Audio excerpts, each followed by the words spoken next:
I spent the last 5 years building and scaling e-commerce brands for other business owners. And in that time, I've probably consulted well over 50 different e-commerce businesses. Over the past 2, I've been building my own brand, and I have made every single mistake in the book. When it comes to meta ads, email, websites, you name it, I've made that mistake. But the truth is that most people that start an e-commerce brand have absolutely no idea what they're getting into. Not because they're not smart, but because every guru online doesn't actually tell you the truth about what it's like to build and scale an e-commerce store. So in this video, I'm going to give you the 7 things I genuinely wished someone told me before I started my e-commerce brand. These are not the generic tips that you've heard before. This is actually stuff that would have saved me years of wasted money and time. And at the end of the video, I'm going to tell you what kind of e-commerce business I'd be building today if I was to start all over again. So let's get into it. Number 1 is that a great product is a non-negotiable. Loads of gurus tell you online that you should be trying to find a winning product and then move on to the next product if that doesn't work. But the truth is that there is no such thing as a winning product. But there are a few things that do make one product better than the other. So what makes a great product for a D2C brand? The product has to solve a real pain or a real desire in the consumer's mind. It doesn't matter if it's something that is like band-aids, right? Or it's clothing. Every product solves a desire or appeals to a specific identity or demographic. The second thing is the products must be sticky. So people must want to come to buy again. So great examples are brands that are consumables so that you can buy every month. Other examples are subscriptions of tech. So think Aura Ring and stuff like that. And clothing as well. If you can build an identity around a clothing brand, that can serve you really well and people will come back and buy again and again from your brand. Third thing is that the products must be cool or look cool in some way. That's part of branding, not necessarily products, but that plays a massive part into this whole process. And ideally, if you can, it would be a product that has a high average order value, which means that when people buy the products for the first time, it costs something like $50, $100, $150, something like that. If you have a product that sells for 5 to 10 quid, then it's going to be very hard for you to make it work unless you can create massive product bundles. And I usually don't recommend people to start with 3 or 4 different products, just one hero product, and that's it. And the last thing is that your products want to have high margin. So not be something that you buy for $20 and then sell for $25. You're never going to make that work. Ideally, you want to have between 60 minimum margin, 60 and 80% margins for your products to work well. Second thing I wish I knew is that you are building a media company. You're not building a product, right? So the product must be good. That's granted. And you can improve the products over time. But media is the core focus of what you're doing. You're going to be running ads. You're going to be posting videos on socials, Instagram, TikTok. And the only way for people to find out that you exist is if you have media going out and finding those people. So you're not actually running a product. The product is nearly the vehicle to get the message across, but realistically, you're running a media paid channel. You're just making videos, making images, and then disseminating in various different channels like Facebook, Instagram, TikTok, email, etc. So if you think that you are building something that is like, I'm going to make the best products and it's going to have the best ingredients, trust me, it doesn't matter as much as you think. What really matters is that you have some sort of branding idea, like the ethos, the message that you want to communicate to people. And then that message is going to be put into a vehicle, which is the product, that you're then going to make media around. So it's a media company, basically. The third thing I wish I knew is that e-commerce is a enterprise value type of business. It's not really a cash flow business. So a cash flow business is something like a service, something that you get money for, and then you deliver the service. The service doesn't cost anything, it just costs time. And then you make a very high margin on that service. That's basically a cash flow business. E-commerce is more of an enterprise value type of business. And the reason why I say that is because you're constantly going to have to put the money that you make from the business back into the business to buy more products, to spend on ads, to spend on agencies. And so it's not that often that you're going to be getting money out of the business. The exception of that is probably like when you maybe once a quarter or twice a year that you're going to take a big chunk out that you've worked out after you paid all your expenses that you can actually afford to take that out. But the reality is that you're probably going to work a year to 2 years without paying yourself at all, especially as a beginner, because you don't know what you're doing. And so it makes it very hard for you to be profitable enough so that you can actually pay yourself. Number 4, branding is your highest leverage activity.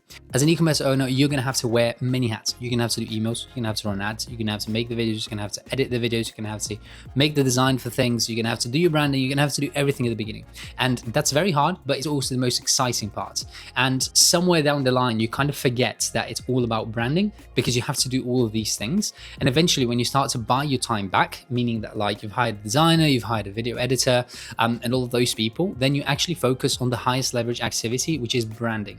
And by branding, I really mean like pushing your message across, getting people to know who you are, associating with different things, and actually building something that people are interested in to begin with, so that everything can actually get better. Your emails are going to get better, your cost of acquisition, etc., etc. But you have to build a brand whilst you're doing all of this, because if you're not doing that, then it makes it, again, very hard to scale.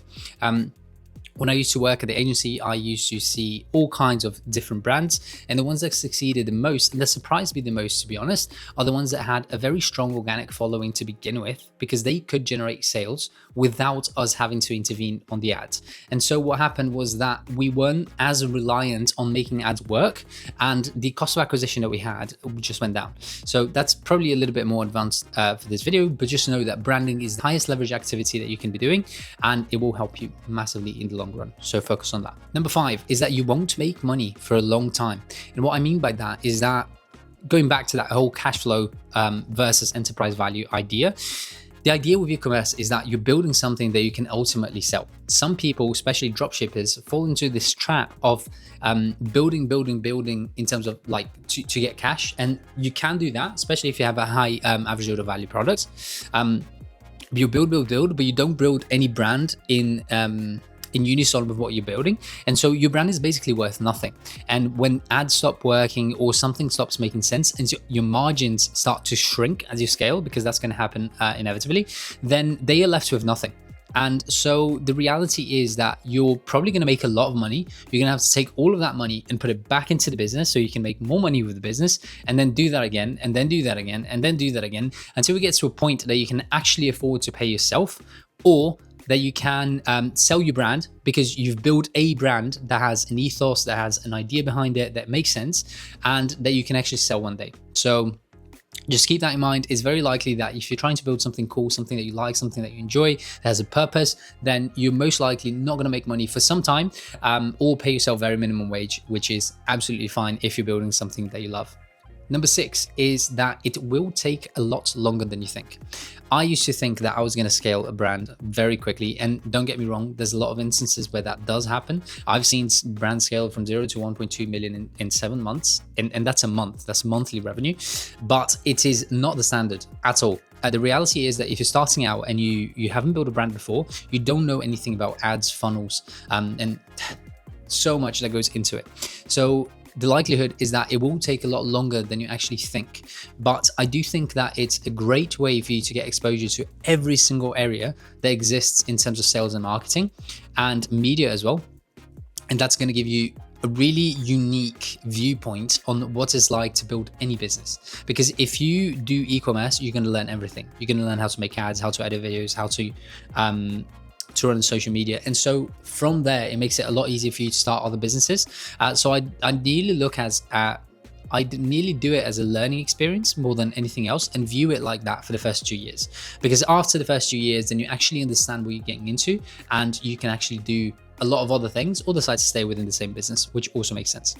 Number 7 is that most people think that they can start for free, but I don't think that that's true. I do think that you need some sort of investment, either in time or in money, that you're gonna have to do it. But realistically, you're gonna need both. When I started in e-commerce, I knew nothing. I learned how to build websites from scratch, and that was the first thing that I did. And realistically, that would have cost me $3,000 if I wanted to do it. But I learned it by myself and I did it. Then I had to run ads. An agency, a good agency, is going to cost you between 3 and 5K a month as well. And they have to be delivering on that promise. Otherwise, it also doesn't make sense. And so it's very likely that you're going to have to learn a lot of different things, and you're going to pay with time and you're going to pay with money, because you're going to have to run the ads. You're going to have to put money up front for it. You're going to have to pay for inventory if you're not dropshipping. And even if you are dropshipping, you're going to have to pay for ads. And the reality is that ads are expensive. And if you're just a beginner, you don't really know how to make ads work anyway. And so it's very likely that you're going to have to spend like at least $500 or something like that to learn something. And that's why I think e-commerce can be something that is quite expensive if you don't start with the right approach, with the right person kind of showing you how everything works. Of course, you can start on YouTube, but trust me, everyone makes it a lot easier than it seems, and it's not that easy. Getting from 0 to 10K is actually not that hard once you know what you're doing, but anywhere beyond that, it's actually quite difficult. It's difficult to scale an e-commerce store, and you should know that. So it's going to take time and it's going to take effort, and you are going to need money. So with all that in mind, if I was to start an e-commerce brand again today, what I'd be looking for is something that has some sort of ecosystem attached to it and has a high average order value with a subscription element onto it, because that kind of ticks every single box that I would want in a brand. So an example of this that I think is quite recent and quite cool is Hume Health. It's a scale, but it's a scale. They've got a app that goes alongside it that has a subscription attached to it. And so you have kind of a little bit of recurring revenue, you have a high average order value brand, and it makes it very, I wouldn't say easy, but it makes it a lot easier for you to scale and to navigate e-commerce with rising ad costs, etc., etc. So if I was to build something, I'd think that I'd want something that is very high average order value. I'd make it cool. I don't really care what it is, but something between like $100 and $150 is a sweet spot. If you go too high, then you're probably going to need to do a lot of customer service. So like something like $1,000 plus, then you are going to have to do a lot of customer service. It nearly becomes a hybrid of a e-commerce and a service business. But up until $250 or something like that, it's a justifiable price point for people to buy. And then I would have some recurring element of it, or some upsells, something that you can sell again and again and again. People are going to buy recurringly, which is hard to find for 250 quid. But what you can do is introduce an app or something like that, which is a subscription base that you can have monthly recurring revenue. And so with those two things, I think that would make a perfect e-commerce brand. And if you've made it up until this point, thank you so much for watching. If you have an e-commerce brand and you've made your first dollar, your first pound, whatever it is, and you want to learn where you go from here to actually go from 1 to 10,000, then you can click the link below and start a 7-day trial of the Ecom Headway community, where I basically teach everything that I know about e-commerce in an easy and a digestible format so that you can follow stage by stage. On top of that, there's obviously calls, and I'm in there every single day to answer any questions that you have. And so I hope to see you on the other side. Bye-bye.